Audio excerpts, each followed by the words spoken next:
गणेशाय नमः। श्री शिव महापुराणे षष्ठाध्याय कैलाससहितायाम अथाष्टादशोऽध्याय। हिंदी अनुवाद। शौनक जी ने कहा, वेदांत सार के परम आश्चर्यजनक अद्भुत रहस्य को सुनकर वामदेव ने महेश्वर पुत्र कार्तिकेय से क्या पूछा। सदाशिव के ज्ञान में तत्पर वामदेव योगी परम धन्य है, जिनके कारण परम पवित्र दिव्य कथा उत्पन्न हुई। इस प्रकार उन मुनियों के प्रेम पूर्ण वचनों को सुनकर प्रसन्न होकर विद्वान सूत जी शिव भक्तों से कहने लगे। सूत जी ने कहा, लोकोपकारक महादेव भक्त, आप सब धन्य हैं। हे मुनियों, आप उन दोनों के संवाद को सुनिए। सकन जी के दैत्व मत का खंडन करने वाले तथा अद्वैत समर्थक वचनों को सुनकर महामुनि प्रसन्न हुए। अनेक प्रकार नमस्कार कर तथा स्तुति करके शिव पुत्र कार्तिकेय जी से महामुनि ने नम्रता से फिर पूछा। वामदेव जी ने कहा, हे संपूर्ण तत्व को जानने वाले भगवान प्रण षण्मुख अमृत समुद्र, इन आत्मज्ञानी साधुओं में गुरु तत्व कैसे हैं, जिस कारण प्राणियों की भोग मोक्ष आदि की सिद्धि होती है। संप्रदाय के ज्ञान के बिना इनमें मंत्र के उपदेश का अधिकार नहीं होता। इनका क्षौर कर्म कैसा हो तथा स्नान विधि क्या है। हे स्वामी, ये कहकर संदेह दूर कीजिए। वामदेव के इतने वचनों को सुनकर कार्तिकेय जी शिव पार्वती का मन से ध्यान करके कहने लगे। श्री कार्तिकेय ने कहा, अब मैं तुम्हारे स्नेह से योग पट को कहता हूँ, जिससे गुरु तत्व की प्राप्ति होती है। हे वामदेव जी, ये रहस्य अत्यंत गुप्त तथा मुक्तिप्रद है। वैशाख, श्रावण, अक्षिण, कार्तिक, मार्गशीर्ष और मार्ग में शुक्ल पक्ष में शुभ दिन में पंचमी अथवा पूर्णिमा को प्रातः काल की क्रिया करके गुरु की आज्ञा से नियम पूर्वक स्नान करके पर्याप्त शौच करके गीले वस्त्र से अंगों को पहुँचकर दोनों डोरा बांधकर वस्त्र धारण कर पैर धोकर 2 बार आचमन कर सद्योजान मंत्र से समूह धूलन विधि से भस्म लगाए। हे मुनि, जब अनुकूल गुरु शिष्य का हाथ पकड़े तब वह योग्य शिष्य पर पूर्व की ओर हाथ जोड़कर बैठे। सुंदर सुशोभित मंडप में गुरु द्वारा दिए हुए शुद्ध वस्त्र मृग चरम या कुश के आसन पर बैठे। फिर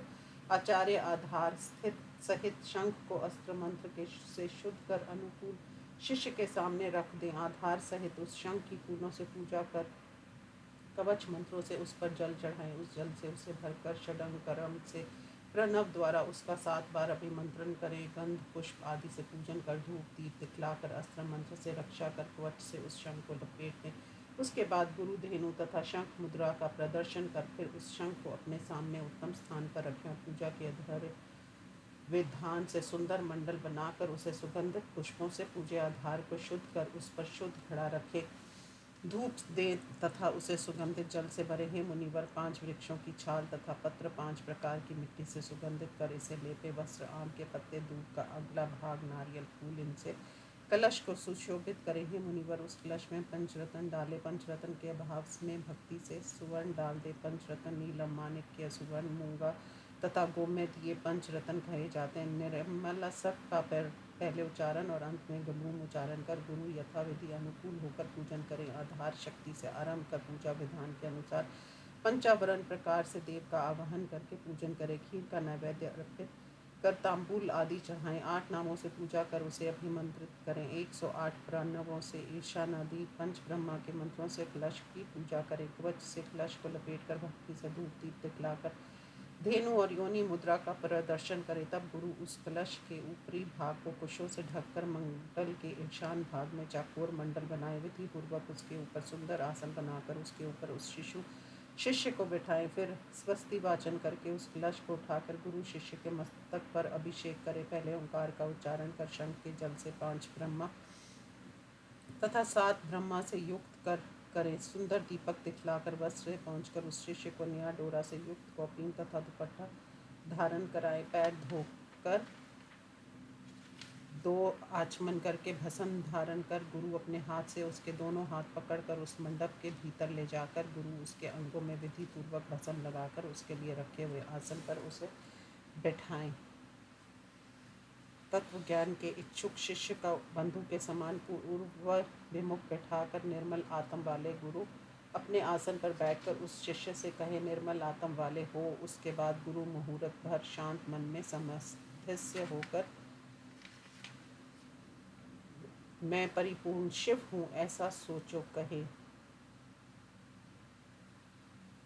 फिर आंख खोलकर अनुकूल मन से हाथ जोड़कर शुद्ध मन से बैठे हुए शिष्य को देख के भस्म पुते हुए अपने हाथ को शिष्य के मस्तक पर रखकर दाहिने कान में हंस सो हम इस मंत्र का स्पष्ट उपदेश दें। उसमें आदि हम पद का अर्थ है शक्त्यात्मक वे स्वयं शिव हैं, वही मैं शिव हूँ, ऐसा अपने को सोचे। वह इस छोटे अर्थ तत्व का उपदेश देकर फिर महावाक्यों के तात्पर्य को आदर से कहे।